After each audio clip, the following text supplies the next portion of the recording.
शुक्रिया विशाल। उपस्थित मंच, समय अधिक नहीं लूंगा। विषय प्रवर्तन की बात और एक बेहतरीन जब बात शुरू हो गई वो कविता की परंपरा की आलोचना सुचित्रा दुबे के द्वारा, तो मेरे लिए अब यह गुणधर्म बचता है कि मैं पुस्तक समीक्षा पे ही बात करूं कि उसकी कविताएं किस तरीके से। 21वीं शताब्दी की कविता पे मैं जब व्यक्तिगत तौर पे मैं भी पाठक रहा हूँ, सोचता हूँ तो सुधीश पचौरी की ये कही गई बात कि कविता के अंत की घोषणा कर दी जानी चाहिए, तो कविता फिर भी है, उसके बाद भी रची गई। साहित्य आज तक का मंच में नरेश सक्सेना ने भी अभी 2-3 दिन पहले कविताओं के माध्यम से बहुत बड़ी बात कह गए उनके नजरिए से, जिसको ट्विटर और फेसबुक पे फैलाया जा रहा है। उस कारणों को ढूंढने की जरूरत है कि जब मैथ्यू आर्नल्ड ये कह रहे हैं कि कविता जीवन की आलोचना है, तो अमित मल्ल की बहुत सारी कविताएं उनके जीवन से ही आती हैं और उनके जैसे अपने इस रिटायरमेंट के संघर्षों के बाद भी वो ये सोचते हुए नजर आते हैं कि हमारा अस्तित्व बोध क्या है, हमारी अस्मिताएं क्या हैं। क्या 21वीं शताब्दी की कविता और खासकर अमित मल्ल की कविताएं अगर डिस्कोर्स में बात नहीं करती हैं तो क्या वो मुख्य धारा की कविताएं नहीं है क्या? एक बात। दूसरा, जन पक्षधरता की बात अगर वो वैचारिक खाने में लग करके एक तरफ नहीं करती हैं तो क्या वो मुख्य धारा की कविताएं नहीं है क्या? मुझे शायद ये पता चला कि 5 कविता संग्रह सर की आई हुई है और काका के कहे किस्से पे मैंने भी समीक्षा लिखी थी। तो इस सब के बुनियादी वृक्षों में मैं अगर शुरुआत करूं अमित मल्ल की कविता 21वीं शताब्दी की कविता संग्रहों पे, तो आप सभी को मैं यहां बता देना चाहता हूं कि अब कविता संग्रहों के विमोचन का दौर नहीं है। अब ना उसमें से निहित कविताओं के पाठकीयता का विमोचन है, पाठवादी केंद्रित आलोचना में अगर हम, और बहुत सारी बेहतरीन कविताएं अमित मल्ल जी के इस कविता संग्रह में है कि अगर हम फेसबुक, इंस्टा, ट्विटर पे लगा दें तो वो हमको बेचैन करती हैं, हमारे से ऊपर पीढ़ियों को बेचैन करती हैं। कविता में उस शिखर पे पहुंच गए लोगों को बेचैन करती हैं। और प्रदीप सर जिक्र कर रहे थे जननायक राम का, मुझे वो कविता में निराला के राम की शक्ति पूजा का संघर्ष करता हुआ राम अधिक नजर आया।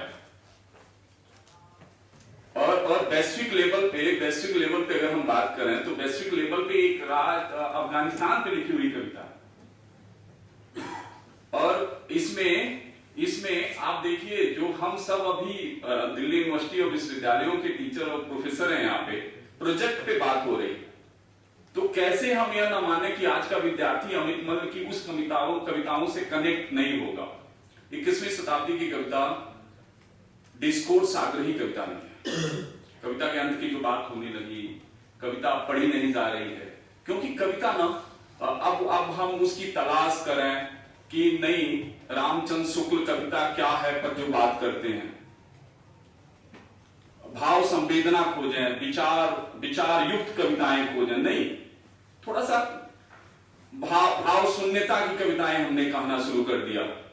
तो अमित मल्ल की कविताएं उस रूप विन्यास को और आम जन और विद्यार्थियों के करीब ले जाती हुई कविताएं, जन साधारणता की कविताएं, कई बार बहुत सरल कविताएं हैं, बहुत सहज कविताएं हैं, बहुत भावुक कविताएं हैं, बहुत मधुर और कोमल कविताएं हैं, जो गीतात्मकता, दो पंक्तियां माई रे कविता देखिए जरा, उसको अगर आप गुनगुना दीजिए तो हो सकता है कि वो ट्विटर और फेसबुक पे चल निकले।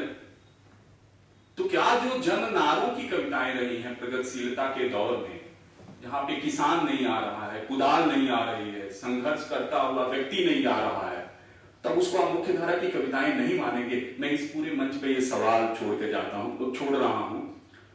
सुधीजन सर हैं, सुधीर सर भी हैं और लोग भी हैं, क्या कारण है आखिर? मैं क्रिटिकल अप्रोच लूं तो मैं तो बहुत जद्दोजहद किया आवारा सड़कों पे ही, कि आवारा सड़कें कैसे आवारा हो सकती हैं। उस रास्ते से आइंस्टीन चल करके क्या खोज लिए, कोलंबस ने क्या खोजा, मनीषियों और चिंतकों ने क्या खोजा। लेकिन प्रदीप सर के उस विषय प्रवर्तन में मुझे जगह मिली कि जब राज कपूर साहब भी कह रहे हैं कि आवारा हूं, आसमान का तारा हूं, तो हमें इस पे विचार करने की जरूरत है कि उस आवारा सड़कों पर एक जो जीवन संघर्ष है, वह जीवन संघर्ष कैसे हमारे सामने आता है जब हम जीवन की शुरुआत से लेकर के उसके अंतिम सफर तक एक कवि अपने भीतर बेलौस आवारापन में जी रहा होता है, अपने आत्म केंद्र को मार करके स्व केंद्र को, दूसरे को अपने शब्दों के जरिए बहुत कुछ देने की कोशिश कर रहा होता है। तो बहुत सारी इसमें कविताएं हैं जो फेसबुक, सर्वज्ञ एक कविता है फेसबुक पर न्यूज चैनलों पे होने वाली बहसों को लेकर के, जिसपे बहुत सारी सर कह रहे हैं कि निष्कर्ष पहले है, मापदंड बाद में है। क्या ये हमारे समय का सच नहीं है क्या? और इससे पहले भी समयों का तो सच रहा होगा ना, लेकिन हम उन समयों में जीवन जी रहे हैं सर्वज्ञ में कि फेसबुक पे, न्यूज चैनलों पे हम जो भी कह रहे हैं वो अपने हिसाब से हम बना ले रहे हैं। तो मुझे लगता है कि एक कविता का जिक्र मैं जरूर करना चाहूंगा। भूरे रंग की चाय में जो जिक्र हो चुका है तो मैं उस बात को छोड़ देता हूं।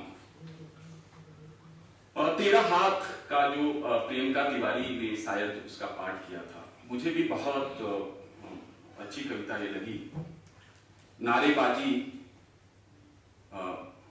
पुरखे, खासकर अपने हाथ में तुम्हारा हाथ लेना केवल स्पर्श नहीं, केवल प्रेम नहीं, केवल उष्मा का संचरण नहीं। कविता आज के कवि में अगर उसके पुरखे बोल रहे हो ना, तो पूरे संग्रह में तो पुरखे नहीं बोलेंगे। पुरखों से मेरा आशय कवि परंपरा से है।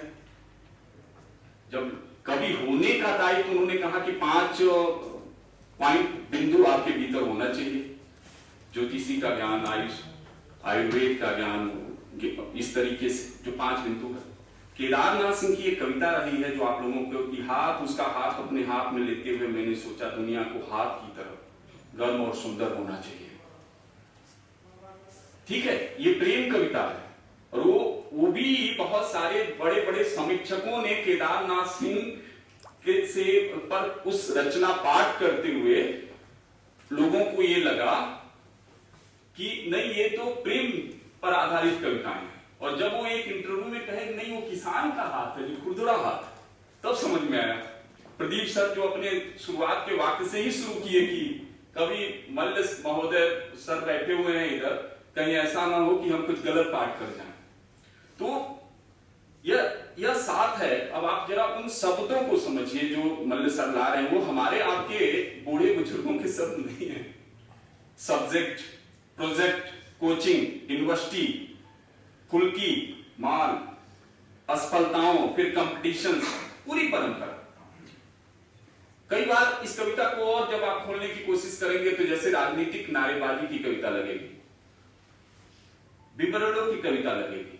अब मुझे याद आते हैं कविता की परंपरा में लालटू और वीरेंद्र दंगवाल, लेकिन ये कविता अपनी बेहतरीन कविताओं में प्रेम और उस युवा मन को अपने साथ संचित करती है, जोड़ती है, जो अमित मल्ल सर तेरा हाथ कविता में अपने माध्यम से देते हैं। इस तरीके से टेक्नोलॉजी, इंफॉर्मेशन, साइंस, मनोरंजन के जितने भी साधन युवाओं के हो सकते हैं वो सब इस कविता में। तो आवारा सड़कें कविता पढ़ते हुए मैं आप लोगों से अपील करूंगा कि उसमें से अपने मन मुताबिक कविताएं निकाल लीजिए। बहुत चूंकि मेरी, देखिए मैं भी विश्वविद्यालय परंपरा से आता हूं और ये मतलब 8 पेज की पूरी समीक्षा 2 महीने पहले से तक करके इस संग्रह पे कर दिया, क्योंकि शुरू में डांट बड़ा खाया लोगों से कि पुस्तक समीक्षा क्या होती है, हिंदी आलोचना पे पर चर्चा क्या होती है। थोड़ा अनुशासित हूं इस मामले में। मैं इंतजार कविता में ये प्रतीक देखिएगा। इंतजार कविता में रात में तुमसे मिलने के लिए तुम्हारे आने का इंतजार कर रही थी चांदनी बनके, जैसे किसी रेलवे के हाल्ट स्टेशन के ठंडी लोहे के बेंच पर चुपचाप बैठी चांदनी। तुम ट्रेन की तरह दनदनाते आए भी, चले भी गए बिना झिझके, बिना रुके। विशाल जी इशारा कर दीजिएगा। मैं चांदनी रात बीतने के साथ लोहे की बेंच पर सिकुड़ती रही, मिटती रही तेरे लौटने के इंतजार में। आप लोग याद करिए दुष्यंत कुमार का वो गजल, तू किसी रेल सी गुजरती है, मैं पुल सा थरथराता हूं। इसीलिए मैंने कहा कि आवारा सड़कें में जो कविताएं निहित है ना, उसको इधर के दौर के पाठ केंद्रित आलोचना के केंद्र के रूप में देखने की जरूरत है। मुझे लगता है कि अमित मल्ल सर भी काव्य चातुर्य तो दिखा सकते थे, चूंकि झोपड़ी पर केंद्रित कविताएं हैं। जिस जगह से आते हैं उसी से सटे, मैं गोरखपुर से मैं भी हूं। जो आज की कविता परिदृश्य में जिसको हम बहुत मुख्य धारा की कविता और मान सकते हैं, उस तरीके के काव्य चातुर्य का इस्तेमाल तो इसमें अमित मल्ल सब कर सकते हैं, लेकिन नहीं, उन्होंने वही जो हम सब महसूस करते हैं रेलवे से इस तरीके से। तो आप वो देखिए, कुंवर नारायण कहते हैं ना कि कविता वक्तव्य नहीं, गवाह है अपने समय का, और अपने समय से कट करके, अपने लोग से विमुक्त होकर के कोई बड़ा कवि नहीं बन सकता। जननायक राम को संघर्ष करना पड़ा, वो अपने समय से कैसे कट करके अयोध्या पे कविताएं न लिखे या उस राम मंदिर पे कविताएं न लिखे, लेकिन राम मंदिर पर कविता कह देना और राम मंदिर की प्रशंसा कर देना हिंदी साहित्य आलोचना में या साहित्य जगत में अगर सर को अब तक निकाल देना, मतलब निकाल देते लोग, ये इन बिंदुओं को तलाशने की जरूरत है, इस चिन्हों को तलाशने की जरूरत है। इसकी बिना परवाह किए हुए अमित मल्ल सर आवारा सड़कें में अपनी कविताओं को हमारे सामने रचते नजर आते हैं।